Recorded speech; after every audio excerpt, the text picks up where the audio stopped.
Irmãos, vamos voltar, vamos retomar nossa leitura, Apocalipse capítulo 15. Nós paramos a semana passada no versículo 6, mas eu quero ler do 1 ao 6, do 1 ao 8 novamente. Vamos retomar a leitura e depois os comentários, tá ok? Então vamos lá, versículo 1. Vi no céu outro sinal grande e maravilhoso, 7 anjos que tinham os 7 últimos flagelos, ou pragas, pois com estes se consumou a ira de Deus. Então nós estamos falando da consumação final da ira de Deus, tá? Que são esses últimos flagelos. Vi como que um mar de vidro misturado com fogo, e também os que venceram a besta, sua imagem e o número do seu nome. Eles estavam em pé junto ao mar de vidro, tendo harpas que lhes foram dadas por Deus. Então esses vitoriosos, perseverantes, fiel a Cristo, que não se dobraram a besta, eles agora nesse momento cantam vitoriosamente com harpas, adorando a Deus, entoando esse cântico maravilhoso que a gente já estudou. E entoavam o cântico de Moisés, servo de Deus. Vamos traduzir? O cântico, a respeito do Cordeiro, dizendo: grandes e admiráveis são as tuas obras, Senhor Deus Todo-Poderoso. Aqui, não esqueça, que obras? Os flagelos, tá? As pragas. Grandes e admiráveis são os seus flagelos, os seus juízos, porque lembra que isso, os juízos de Deus falam da sua justiça, da sua retidão. Então eles estão adorando as obras de justiça. Eles vão esclarecer isso no texto, né? Então, grandes e admiráveis são as tuas obras, Senhor Deus Todo-Poderoso, justos e verdadeiros são os teus caminhos, ó Rei das nações, ou Rei dos séculos, né? Quem não temerá e não glorificará o teu nome, ó Senhor? Pois só tu és santo. Por isso todas as nações virão e se prostrarão diante de ti, porque os teus atos de justiça se fizeram manifestos. Depois destas coisas, João fala: olhei, e abriu-se no céu o santuário do tabernáculo do testemunho. Lembra que eu expliquei a semana passada? Tabernáculo, santuário, testemunho, são tudo palavrinhas que são links com o Antigo Testamento. Ele está linkando essas coisas, fazendo essas referências, essas alusões, para trazer conceitos que estão lá atrás. A gente já viu semana passada.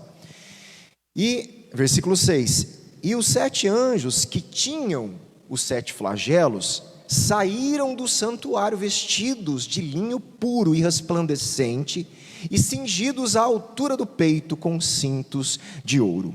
Antes de eu comentar aqui sobre essa questão aí do linho, eu quero ler uma passagem que para alguns teólogos ela está imediatamente como pano de fundo do que está acontecendo aqui. Um pano de fundo do Antigo Testamento são as pragas. Você percebe que o cântico de Moisés está sendo citado, as pragas do Egito, elas são um grande pano de fundo para entender o que está acontecendo aqui. Deus está julgando os deuses, não só mais do Egito. Deus está julgando todas as divindades na história do sistema humano, sejam eles imperadores, reis, políticos, governantes, que se colocaram no lugar de Deus, divindades, estão sendo abatidas agora pelos flagelos, do jeito que aconteceu nas pragas. Mas tem um outro texto que eu quero ler inteirinho aqui, tá? Davi, me ajuda aí que eu quero ler o texto inteiro, Levítico 26, ele vai falar justamente da obediência e da desobediência. Preste muita atenção nesse texto, do povo de Deus, do povo pactual, da aliança, e as consequências. Então, vamos lá. Levítico 26, versículo 1. Bom, é um textinho longo aqui, mas eu não vou quase parar para explicar, mas preste bastante atenção no texto. Versículo 1. Não façam ídolos, nem imagens, nem colunas sagradas para vocês, tampouco... Davi, está na NA? Deixa eu mudar aqui então para ficar igual. Espera aí.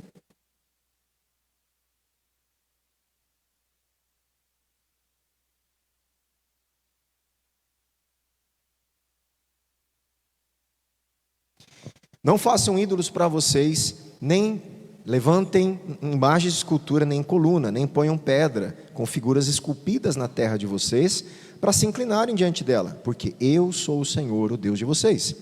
Guardem os meus sábados e reverenciem o meu santuário. Eu sou o Senhor. Se andarem a condição, como que era que funcionava? Se andarem nos meus estatutos, guardarem os meus mandamentos e os cumprirem, então eu lhes darei as chuvas na época certa. Então, a bênção de Deus sobre a terra do povo dele estava condicionada ao guardar os mandamentos de Deus. Olha que interessante. A terra produzirá sua colheita e a árvore do campo dará seu fruto. A debulha dos grãos se estenderá até o tempo da vindima das uvas, e a vindima se estenderá até o tempo da sementeira. Vocês comerão o seu pão à vontade. Eu falei certo, é vindima mesmo, né? Vocês comerão o seu pão à vontade e habitarão em segurança na sua terra. Versículo 6: estabelecerei paz na terra. Vocês se deleitarão, não haverá quem os aterrorize. Afastarei da terra os animais selvagens. Olha, até os animais nocivos que iriam atrapalhar, Deus ia afastar. E pela terra de vocês não passará espada, que não tem guerra, não vai ter gente que vai ir atrás de vocês, vai ter paz. 5 de vocês perseguirão 100 deles, quer dizer, a força de vocês de guerra, eu vou dar um potencial absurdo, né? 5 de vocês pode matar 100 inimigos, né? E 100 de vocês perseguirão 10.000, e os seus inimigos cairão a espada diante de vocês. Olharei para vocês e os farei fecundos, os multiplicarei, confirmarei a minha aliança com vocês. Comerão o que tiver sobrado da colheita anterior, a abundância de colheita, né? Não vai faltar, vai chegar a colheita, ainda tem grão lá da passada ainda, né? Em abundância. Para dar lugar à nova colheita, jogarão fora o que tiver sobrado da anterior. Olha aqui, isso aqui que nós vamos ver agora, vai acontecer lá em Apocalipse. Deus fala assim: porei o meu tabernáculo no meio de vocês, e não me aborrecerei com vocês. Eu sou o Senhor, o Deus de vocês, que os tirei da terra do Egito, para que não fossem escravos dos egípcios. Quebrei o jugo que pesava sobre vocês e os fiz andar de cabeça erguida. Eu vou colocar a minha morada no meio de vocês, minha habitação. O final de Apocalipse é Deus fazendo isso, trazendo o tabernáculo dele para morar com os homens. Esse é o final de Apocalipse. Deus não mudou o plano, sempre foi esse. No Éden, Deus queria habitar com Adão e Eva, por isso que ele descia. No tabernáculo ele está falando: eu vou morar aí no meio de vocês. Por isso Deus estava no meio do acampamento. Por isso, quando eles pecaram, Deus vai embora, e cabode, a glória se foi. Por isso há profecias dizendo que Deus quer voltar a morar com o povo. Por isso Jesus é o Emanuel. Jesus é a volta de Deus no meio do povo, o Deus conosco. Deus sempre quis estar conosco. E aqui de novo mostrando isso em Apocalipse, é o final de Apocalipse, Deus morando conosco, só que no novo céu, na nova terra, e uma nova Jerusalém descendo do céu. Nós vamos ver isso aí lá para frente, que é a coisa mais bela que tem, né? Agora, olha só o que acontece se não guardar o mandamento. Agora veja como algumas coisas estão conectadas com os flagelos. 14, mas se não me ouvirem e não cumprirem todos esses mandamentos, se rejeitarem os meus estatutos, se ficarem aborrecidos com os meus juízos, a palavra juízos, a ponto de não cumprirem todos os meus mandamentos e quebrarem a minha aliança, então eu lhes farei isso: trarei sobre vocês pavor, fraqueza e febre, que fazem desaparecer o brilho dos olhos e definhar a vida. Vocês semearão os campos em vão, porque os seus inimigos ficarão com a colheita. Voltarei o meu rosto contra vocês e serão derrotados pelos seus inimigos. Por isso que eu falo, você lembra quando eu preguei aqui? Não é se Deus está do nosso lado, a pergunta é se você está do lado dele. Porque aqui é o povo de Deus, aqui o povo de Deus não está mais do lado de Deus. Deus se volta contra. Voltarei o meu rosto contra vocês e serão derrotados pelos seus inimigos. Aqueles que os odeiam dominarão sobre vocês e vocês fugirão, mesmo quando ninguém estiver perseguindo. Gente, presta atenção no 18. Olha só, Deus dá esse castigo, esse flagelo, esse juízo. O que Deus espera? Arrependimento. Do jeito que um pai que corrige um filho.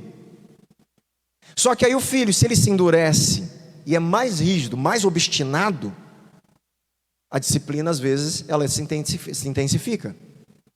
E aí Deus espera, aí Deus fala assim: se ainda assim não me ouvirem, depois de tudo que eu fiz, tornarei a castigá-los, ao número 7, 7 vezes mais por causa dos seus pecados, 7 flagelos. O número 7 dos juízos que se intensifica aqui, ele é um link, que vai linkando com essas coisas e fala: olha lá como que Deus falou que ia fazer. Porque em cada flagelo Deus espera que ele se arrependa.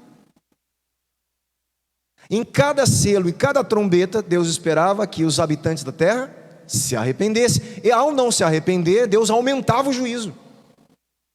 E está aumentando com as taças. As taças são muito piores do que os selos e as trombetas. A intensidade das taças, apesar de serem coisas às vezes semelhantes. Quebrarei o orgulho, versículo 19: quebrarei o orgulho da força de vocês e farei com que os céus sejam como ferro e a terra de vocês seja como bronze. Vocês gastarão as suas forças em vão, a terra não dará sua colheita e as árvores da terra não darão o seu fruto. Se andarem em oposição a mim, olha 21, se andarem em oposição a mim e não quiserem me ouvir, trarei sobre vocês pragas 7 vezes piores, segundo os seus pecados. Há um merecimento aí, está conectado, não é algo que Deus está fazendo aleatoriamente. Porque enviarei para o meio de vocês animais selvagens, que os deixarão sem filhos, acabarão com o seu gado e reduzirão a poucos. As suas estradas ficarão desertas. Versículo 23: se ainda com isso vocês não se corrigirem, e não voltarem para mim, porém andarem em oposição a mim, eu também serei contrário a vocês, e eu mesmo os ferirei 7 vezes mais por causa dos seus pecados. 7 vezes mais, 7 vezes mais, 7 vezes. Você está entendendo? Trarei sobre vocês a espada vingadora da minha aliança. E então quando vocês, olha só, a espada da aliança. Tudo isso é maldição por causa da quebra da aliança. Quando quebra a aliança, essas são as maldições. Aí você vai entender que Cristo se fez maldição, maldito por nós. Você está entendendo? Ele assumiu todos estes castigos na cruz. Por isso que ele leva sobre si as enfermidades, os horrores, os temores, o pavor, a vingança, o inimigo matando ele. Todos os castigos da quebra da aliança, Jesus levou na cruz. Ele sofre as maldições que Deus promete aos que quebram a aliança. Ele sofre o resultado de Levítico 26. Você está entendendo quando fala lá que ele levou sobre si as nossas dores, enfermidades, nossa maldição? Que maldição? A maldição de quebrar a aliança de Deus. As maldições, a espada que vem por causa da quebra da aliança. E olha lá, perceba, 26. Quando eu lhes tirar o sustento do pão, 10 mulheres poderão assar o pão de vocês num único forno e repartirão por peso. Vocês comerão, mas não conseguirão ficar satisfeitos. 27. Se ainda com isso não me ouvirem e andarem em oposição a mim, eu também com furor, ele aumenta até a fala, agora com furor, serei contrário a vocês. É a primeira vez que ele fala isso. Ele fala: eu serei contrário, agora é com furor, serei contrário a vocês e os castigarei 7 vezes mais por causa dos seus pecados. E olha o nível que vai chegar: terão de comer a carne de seus próprios filhos e filhas. Destruirei os seus lugares altos, derrubarei os altares, os idólatras, todos os ídolos que eles tinham. Onde queima o incenso, amontoarei os seus cadáveres sobre o cadáver dos deuses que vocês adoram. A minha alma se aborrecerá com vocês. Reduzirei as cidades de vocês a deserto. Destruirei o santuário. Aqui está chegando no nível máximo do julgamento de Deus. Qual que é? Sempre exílio. Quando Adão e Eva quebram a aliança, Deus exila, joga eles fora do paraíso. Quando Israel cumpre todas essas etapas e não se arrepende, exílio, fora da terra prometida, fora do santuário de Deus, espalhado entre as nações. Quando Jesus sofre na cruz, a pena máxima, exílio. Como assim? Pai, por que me abandonastes? O abandono de Deus que ele sente. E aí, todos pecaram e exilados estão da glória de Deus, destituídos dela. Todos estamos exilados. Adão foi exilado, Israel está no exílio, a humanidade está no exílio. Precisamos de um novo Moisés. Gente, seu evangelho.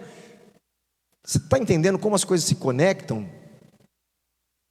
Por isso Mateus apresenta Jesus como o novo Israel, o novo Moisés, tirando o povo do exílio, dando novos mandamentos para caminhar com Deus, para salvar a humanidade. Só que agora numa nova aliança, aonde ele se torna o alvo da maldição do Pai no nosso lugar. Por isso é graça, porque você não consegue pagar isso. Levítico 26. Você não consegue sofrer todas essas maldições, se tornar justo e fazer aliança com Deus, justamente. Só Jesus conseguiu fazer isso. Por isso é graça, não adianta. Não acho que você vai conquistar a sua salvação. Nunca, ninguém vai conseguir fazer isso, né? Aí, para terminar aqui, versículo 32. Assolarei a terra e os inimigos de vocês que nela vieram morar ficarão espantados. 33. Espalharei vocês entre as nações e irei atrás de vocês com a espada na mão. A terra de vocês será assolada e as cidades ficarão em ruínas. Não foi isso que aconteceu com Israel? No exílio assírio-babilônico? Tudo isso aconteceu depois. Deus fez tudo isso com Israel. Então a terra celebrará os seus sábados. Aí ele fala, olha que coisa interessante. Israel não cuidava da terra e Deus estava bravo. Eles não guardavam o ano sabático do descanso da terra. Olha o compromisso do cristão com as questões ambientais, com a terra criada por Deus. E Deus, olha, perceba o que eu estou falando. Por isso lá em Apocalipse, você lembra? Eu vou destruir o que destroem a terra. Você lembra disso, dessa passagem? E aqui Deus está falando a mesma coisa. Então a terra celebrará nos seus sábados todos os dias da sua assolação, e vocês estarão na terra dos seus inimigos. Nesse tempo a terra descansará. Quer dizer, vocês trouxeram um fardo para a terra que eu nunca quis. Ela vai ter o descanso dela, porque eu vou tirar vocês dela. Ela, terra, descansará e observará os seus sábados. Durante todos os dias da assolação a terra descansará, porque não descansou nos sábados de vocês, quando vocês moravam nela. Aqueles de vocês que sobreviverem, eu lhes meterei no coração uma ansiedade tal, nas terras dos seus inimigos, que o ruído de uma folha movida os perseguirá. Gente, isso aqui é síndrome do pânico. A pessoa tem medo de uma folha se movendo.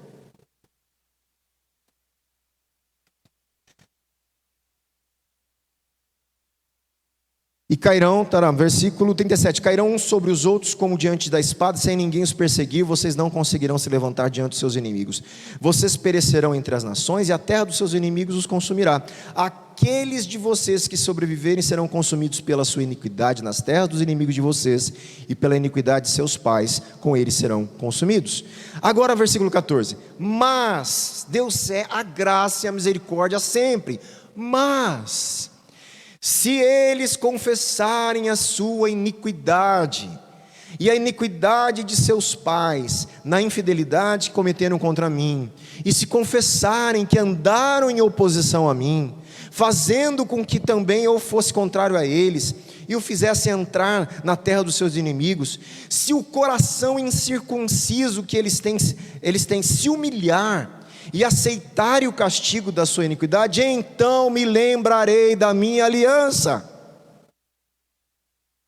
da aliança que eu fiz com Jacó, e também da minha aliança com Isaac, também da minha aliança com Abraão, e da terra eu vou me lembrar. Em todo o processo de juízo, Deus quer e anseia o arrependimento, a humildade, a humilhação, o reconhecimento. Deus, pecamos contra o Senhor, nos salve. É só isso que Ele quer. adoramos deuses que não são deuses, confiamos em coisas que não é o Senhor, queremos o Senhor, nos perdoe. Deus está de braço aberto para perdoar. O problema é que o ser humano se endurece, é obstinado e vai sofrendo a intensidade da disciplina de Deus, conforme foi assim com Israel, né? Foi assim com Israel e está sendo assim nos flagelos de Apocalipse. Então isso é um pano de fundo para os flagelos que nós estamos lendo, assim como as pragas do Egito, tá? Voltemos para lá, vamos lá. Esses anjos que trazem esses flagelos, eles estão vestidos de linho, cingidos de linho, né?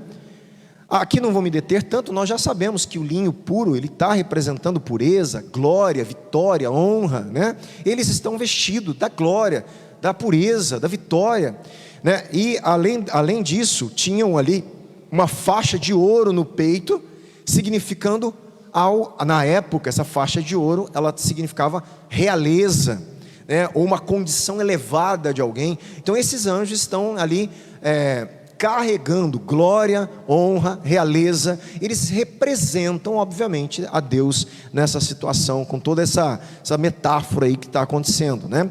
Eles são então emissários do próprio Deus, num derramamento de uma punição judicial sobre os malfeitores. É isso que esses anjos são aqui, tá? Versículo 7, vamos lá. Então, olha quem volta em cena: os 4 seres viventes. Interessante de novo, porque até agora eles só apareceram em algumas situações, mas muito concentrado no capítulo 4, o 5, por causa do trono de Deus. Eles são os seres mais próximos do trono de Deus, lembra? Os 4 seres viventes, depois os 24 anciãos. Você lembra que tinham o arco-íris, tem alguns círculos ao redor. Esse pessoal aí é interessantíssimo, porque eles representam Deus e representam coisas da terra. Eles fazem um vínculo ali. Por isso que um deles tem a face semelhante ao homem. E alguns representam coisas da criação, a águia, o boi, né? Então você vai ver essas questões. E esses seres agora, então um dos 4 seres viventes dá aos 7 anjos 7 taças de ouro, cheias da ira de Deus, que vive para todo sempre. Até nesse, né, tem adoração, né? Você vê que até para falar, para quem que dá? A taça de ouro de Deus, daquele que vive para todo sempre. Gente, o respeito e a adoração nesses momentos, ela é intensa, pela santidade, pelo atributo de Deus, ela é enfatizada. Você viu ali nos cânticos, no próximo cântico que a gente vai ter mais para frente, tá certo? E o santuário, nesse momento, o santuário se encheu da glória de Deus e do seu poder. Quando o santuário se enche da glória de Deus e do poder, ninguém podia entrar no santuário, enquanto não se cumprissem os 7 flagelos dos 7 anjos. Então vamos lá, alguns comentários dessa passagem aqui, nesse momento. Nós já vimos sobre os 4 seres, eu não vou me deter tanto. Eles fazem parte desse círculo mais próximo do trono de Deus. Eles meio que sintetizam as funções daqueles querubins de Ezequiel 1 e dos serafins de Isaías, tá? Eles têm uma síntese ali. Tanto é que os serafins cantavam também santo, santo, santo, né? E esses seres, eles têm essa função aqui. Eles dirigem a adoração celestial. Nós já vimos sobre isso. Você lembra que eles que enviaram os 4 cavaleiros? O primeiro ser vivente chamava o primeiro cavaleiro, o segundo ser vivente chamou o segundo, o terceiro ser vivente chamou o terceiro e o quarto chamou o quarto, né? Então eles estão envolvidos no processo de liberação dos juízos de Deus, como aqui. Eles que estão dando a ordem para os anjos fazerem algumas coisas, né? Então olha que interessante como eles estão muito próximos, né, do trono ali de Deus. E vai ter uma aparição deles no final depois, capítulo 19, onde eles vão cantar amém e aleluia, né? É interessante aí. Eles são então arautos celestiais, tá bom? Aqui as 7 pragas, né, cheias da ira de Deus aí, e do cordeiro, como a gente já viu, né? A ira de Deus e do cordeiro que subjuga os habitantes da terra. A gente já viu sobre isso também. Esse conceito de ira de Deus sempre é complicado para nós ocidentais do século 21, né? E ainda mais numa cultura bastante, como a gente fala, numa forma pejorativa mesmo, politicamente incorreta, como a gente fala, né? Porque tudo é melindrosinho para a gente não pode falar mais nada do jeito que as pessoas se ofendem hoje, tudo se ofende, né? E a Bíblia ela não se preocupa muito com isso, ela fala as coisas, e na verdade o povo antigo, eles falavam as coisas na lata, e não havia ofensa, era a verdade, era assim, verdade nua e crua, como se diz, né? E hoje a gente tem que fazer uma volta, né? Falar para a pessoa não se ofender. Você nem quer ofender, mas só do jeito que você fala a pessoa se sente ofendida. E nós estamos numa cultura melindrosa, e a Bíblia não tem melindre, meu irmão. Ela fala de ira de Deus, de vingança, são termos pesados, que para a gente, né, trabalhar, a gente tem que ficar amenizando, né? Ou explicando, gente. Lógico que faz parte da explicação, mas, gente, a ira de Deus não é, né, uma explosão de ira igual a nossa, e não é mesmo, mas a gente tem, por quê? Porque essa palavra pesa para a gente, né? A gente fica com esse receio, com essas coisas, e eu vou falar, posso fazer um parênteses aqui? Estudando a psicanálise, eu vou falar para você que muita gente está doente por causa disso. Muita gente hoje está doente por um processo psicanalítico que Freud descobriu, que chama recalque, né? Ou uma repressão de sentimentos ou ideias. Por quê? Como a gente não está pronto para assumir o que passa dentro da nossa mente, do nosso coração, a gente não suporta algumas coisas, a gente tenta jogar, a nossa consciência, ela joga de lado, e ela joga para o inconsciente. Só que aquilo lá está lá, e aquilo lá importuna a nossa vida com outras coisas. É um negócio meio... Eu vou dar uma aula aqui para você de psicanálise, para você entender como é importante os conceitos bíblicos de confissão de pecado, de assumir o que está no nosso coração, de verdade, sem ficar fugindo. É bíblico, e a psicanálise ela descobriu essa dinâmica emocional disso. Por exemplo, é fato que uma grande parte dos filhos já sentiu ódio do pai ou da mãe. É fato. Só que, o que acontece? O filho que sente o ódio do pai ou da mãe, isso é tão forte, essa palavra é tão forte na nossa cultura, que ele não suporta sentir o ódio. Ele não fala assim, eu odeio meu pai e minha mãe.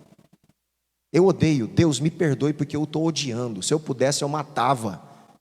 Essa é a verdade que está no coração dele. Quando ele não fala a verdade para Deus nem para ele mesmo, ele recalca o ódio. E a ideia de odiar o pai é recalcada. O que é isso? Ela é esquecida.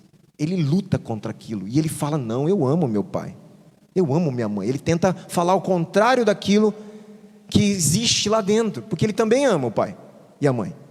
É uma ambivalência. Mas esse ódio está correndo dentro dele. Aí quando ele vai viver na sociedade, quando a pessoa, vamos supor que é uma moça que odeia a mãe ou o pai, aí ela vai, cresce, ela vai lá, arruma um marido. Ela arrumou um marido igual ao pai. Já viu essas histórias? Já viu essas histórias? Por que ela arruma? Porque ela não sabe que não é ela que está escolhendo. O ódio dela pelo pai está escolhendo aquela pessoa, sem ela saber. Aquilo está aparecendo de novo. E ela vai e revive traumas que ela viveu com o pai. E o ódio volta, e ela odeia o marido, mas na verdade ela odiava o pai. Porque a psique dela quer corrigir aquilo e ela não suporta. E aí ela entra, como ela quer recalcar o ódio, ela não quer aceitar, ela entra em episódios de pânico e ansiedade. O ódio vira ansiedade. A maioria das pessoas que têm ansiedade, elas têm o medo de alguma coisa interna. Ela tem medo de assumir o ódio, ela tem medo de assumir alguns pensamentos, ela tem medo de coisas que se passam dentro dela. E o processo psicanalítico é justamente um processo dela encarar o que tem dentro dela. E o processo bíblico é justamente ela confessar a Deus o que tem dentro dela. Assumir diante de Deus e não fingir que não tem. Fingir que não tem não resolve o problema. Nem na psicanálise, nem com Deus. Não resolve o problema. Mas o processo de reconhecer as vulnerabilidades, as emoções ruins, as ideias ruins, é difícil para a gente, porque nós estamos numa sociedade que recalca esses sentimentos, e a gente cria o quê? Uma aparência de ser gente boa. Já pensou você falar para um amigo teu que você tem ódio do seu pai, ódio da sua mãe? Ele vai falar, meu, você é ruim, hein? E ele também teve. Porque todos nós passamos por momentos que esses sentimentos, eles são aflorados. E a gente tem que lidar com eles. Mas isso não quer dizer que você não ama o pai e a mãe. É que são sentimentos da natureza humana. E que eu preciso lidar com aquilo para aquele ódio passar e eu estabelecer uma saúde, senão aquilo vira ansiedade, doenças, sintomas, como um monte de gente está sofrendo na sociedade. Por isso, encarar quem nós somos e aquilo que está dentro de nós é libertador, mas é doloroso, porque aí a gente descobre que a gente não é tão bom assim. A gente descobre que passa coisa dentro de nós que também faz parte de nós, que a gente quer jogar fora. Não, eu não sou assim. Como não? Está aí dentro. Assume isso e trata. Encara isso, para isso não dominar você. Porque senão domina de outro jeito, escapando por coisas erradas. Então é muito interessante como isso funciona. Por que eu estou falando tudo isso? Porque eu estou falando da sociedade melindrosa que a gente é. Você vai ver lá na época do povo aqui, eles não tinham melindre. Eles não tinham melindres. Eles falavam o que vinha no coração. Você já viu os Salmos? Os Salmos, o cara abria o coração para Deus. Você viu Jó? Nós estamos lendo Jó. Você viu tanta coisa que Jó fala? Põe para fora. Eu amaldiçoo o dia que eu nasci. E Deus não tem problema com isso. Hoje a gente, meu Deus, olha o pastor falando aquilo, olha o diabo. A gente não entende que essas coisas, Deus quer ouvir o que Jó estava falando, porque essa é a verdade do coração dele. Leia Jó sabendo, leia Jó, nós estamos lendo, vê como esse cara abre o coração. Como ele fala para Deus, me põe diante do teu tribunal. Porque eu não estou entendendo, o Senhor está acabando comigo, injustamente.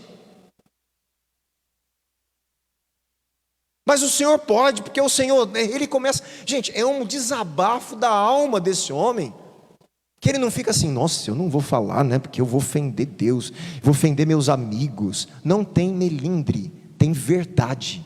E a verdade liberta. Isso é uma coisa interessantíssima, é totalmente ao contrário do que a religião ensina. Totalmente ao contrário. Porque na religião eu visto uma capa, para as pessoas verem que eu sou santo. Eu tenho que fingir. Gente, tinha uma época atrás, graças a Deus está passando, tinha crente, o cara estava passando dificuldade, momentos de tristeza. Profetas de Deus passaram tristeza, Jesus ficou angustiado. Chorou de tristeza, lamentou lá por Jerusalém, né? O pastor perguntava, ou alguém perguntava, como você está, meu irmão?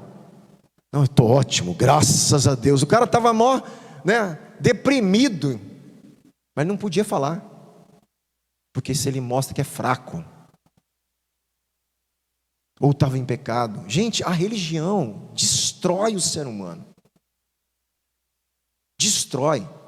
Isso é religiosidade, não tem nada a ver com o evangelho, não tem nada a ver do relacionamento com Deus, não tem nada a ver com a Bíblia. Nada a ver com o que os profetas falavam com Deus, como eles falavam no coração, e sempre respeitando. Eles nunca desrespeitavam Deus, mas eles não deixavam de falar com Deus o que estava ali dentro deles, que eles não entendiam.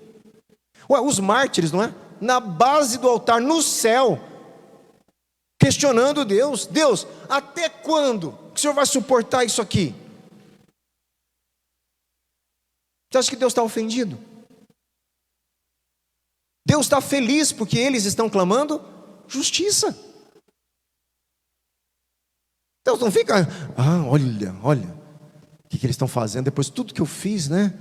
Estão me questionando se eu sou justo ou não sou. Deus não se ofende.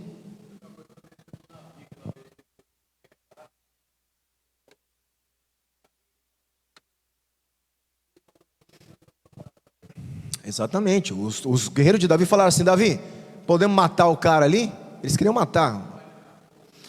Aí Davi, na consciência dele, fala assim: não, vai que foi Deus que mandou ele me humilhar. Então olha a consciência de Davi. Não, é como se assim, está na mão de Deus, deixa Deus resolver isso. Talvez eu mereça. Ele não falou: não pode matar, porque eu sou ungido de Deus, sou rei, né? Igual os pastores de hoje, quer mandar matar, decapitar o cara, né? Eu sou ungido do Senhor, não toque, decapita. Davi falou: que é isso? Deixa esse cara me xingar. Talvez eu mereça isso. Meu Deus, como nós estamos um disparate daquilo que a Bíblia fala para a gente viver. A gente que eu falo nessas coisas que a gente vê no Brasil, na igreja brasileira, gente. É um disparate.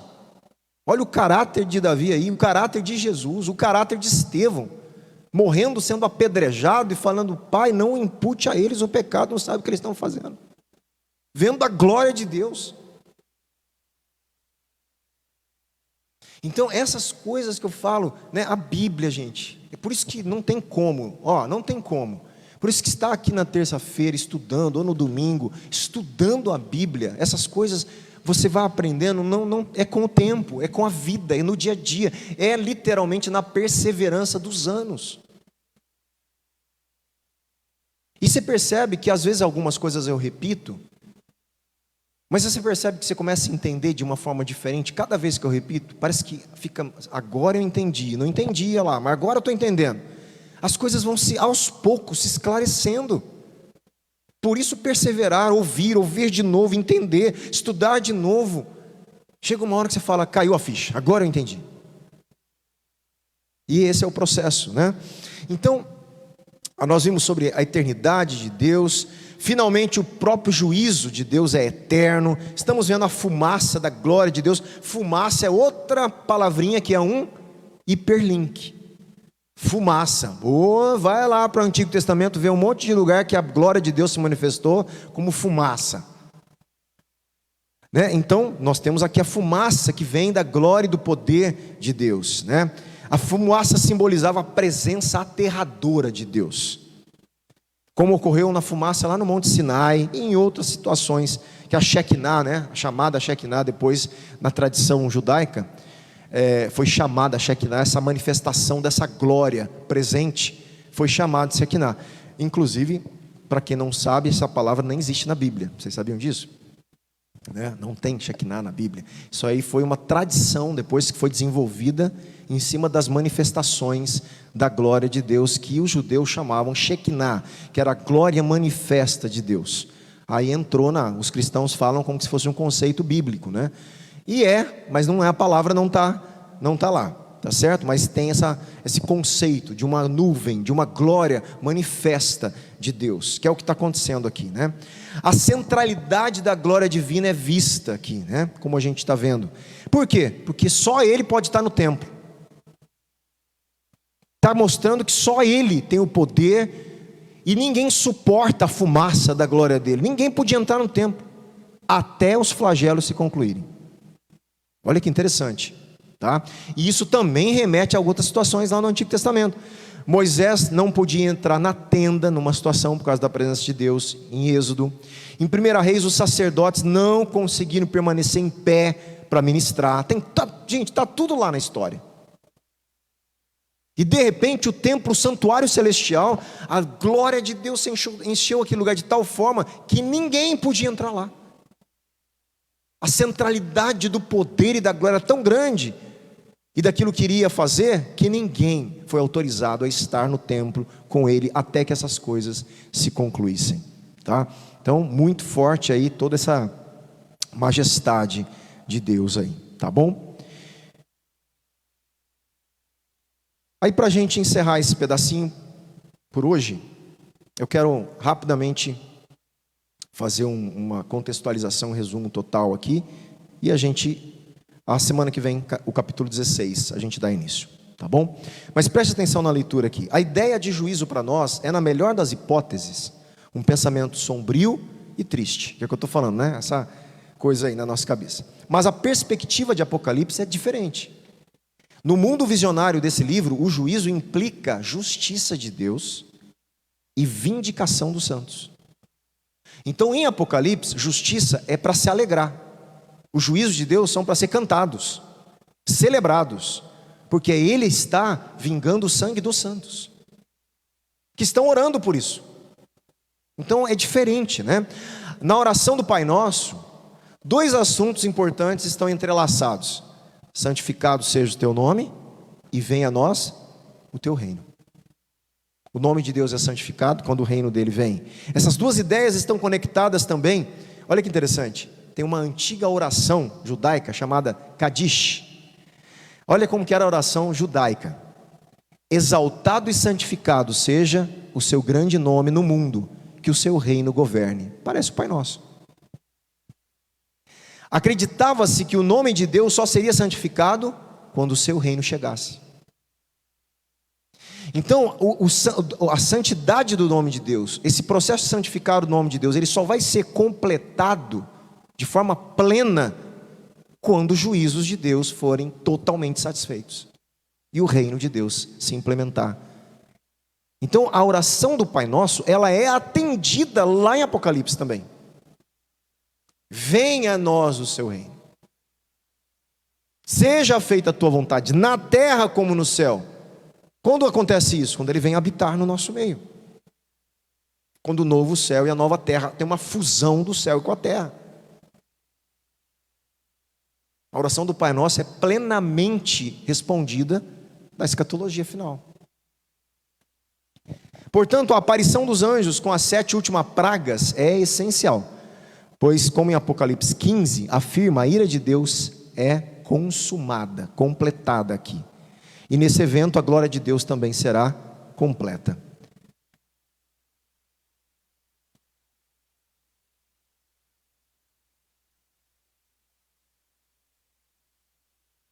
Deixa eu ver aqui. Já falei aqui. Só também algo que eu já comentei, mas como Moisés celebrou o juízo dos egípcios no cântico de Moisés, né? E a libertação do seu povo, em Êxodo 15, Deuteronômio 32, nós da mesma forma nos alegraremos no juízo e libertação divinos em nossa vida. No julgamento final, todas as questões, gente, serão respondidas. E a única verdade que ficará patente será a que Deus é justo e reto. Isso é uma coisa importante, muito importante. No final de tudo, vai ficar claro para todo mundo que Deus é justo e reto. Isso é uma coisa que eu respondi para uma mocinha que estava um tempo atrás com uma crise com Deus, porque ela fez várias perguntas que pessoas fazem, e ela está numa idade, na faculdade, e ela acabou fazendo perguntas assim: mas é injusto as pessoas irem para o inferno que nunca ouviram falar de Jesus, ou em países que o evangelho não pode ser pregado. Coisas desse tipo são questionamentos interessantes realmente. E alguns deles nós conseguimos responder teologicamente, filosoficamente, a gente tem algumas respostas, mas no final das contas, fica ainda faltando, parece que, pecinha na cabeça da pessoa. E na verdade, aonde a gente tem que recorrer? Não às nossas explicações, ao caráter de Deus. Foi quando eu tentei convencer dela que não há injustiça, mostrei um monte de possibilidades.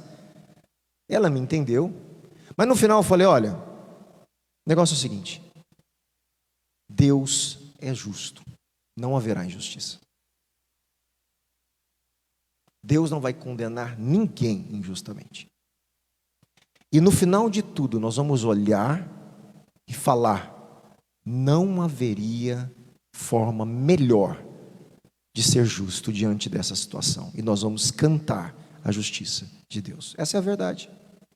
A gente explicando ou não os processos, e a gente não consegue, a verdade é que Ele é justo e não haverá injustiça. Porque é justamente isso que Apocalipse está mostrando para nós. Justos e verdadeiros são os seus caminhos. É o caráter dele, ele não pode negar quem ele é. Ele não vai punir ninguém injustamente. Ninguém, todo mundo vai olhar e vai falar: isso é justo, perfeitamente justo. E adorará a justiça daquele que é para sempre. As nações adorarão a justiça de Deus para sempre. Porque Deus é justo, Ele é, gente. Deus não precisa fazer um esforço de ser certo. Tudo o que Ele faz é o certo, é o justo, é o reto. Então essa consciência ela é importante, né? Porque nós vamos cantar a justiça de Deus, né, na eternidade. Todos os problemas, né, vão ser resolvidos ali, que nós olhamos no mundo. Nós já estamos conversando sobre isso, né? As divisões, né? As verdadeiras nações unidas, né? Vai acontecer lá no final. Reconciliação racial, étnica, vai acontecer. Coisa que está brigando aí, né? Um briga com o outro por causa de questões étnicas. Gente, isso não vai ter mais. Vai ter uma unidade da totalidade da terra. As obras de justiça de Deus se manifestarão. As reconciliações, né, denominacionais. Hoje não tem as brigas, denominação de igreja com outra. Não vai acabar tudo. Porque Ele vai unindo um povo só. Toda raça, tribo, língua, né, denominação, vai ser o povo dele, salvo, comprado pelo sangue dele. Então esse vai ser o verdadeiro momento dessa transformação, onde todo mundo vai cantar: justo e verdadeiro são os seus caminhos, né? A justiça reta de Deus. Amém? Aqui a gente encerra esse bloco.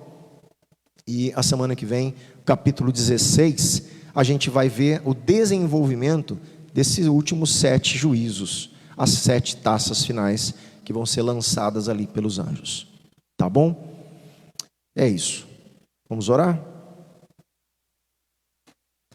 Deixa eu anotar aqui, senão eu não esquecer onde eu paro.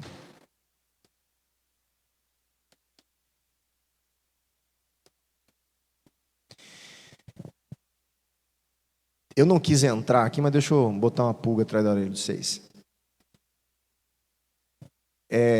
Levítico 26 é muito claro, né? Você viu como que funciona a quebra da aliança, as consequências. E em Apocalipse está acontecendo algo semelhante, né? Só que assim, Deus trabalha, você percebe que a lógica de trabalho de Deus não mudou.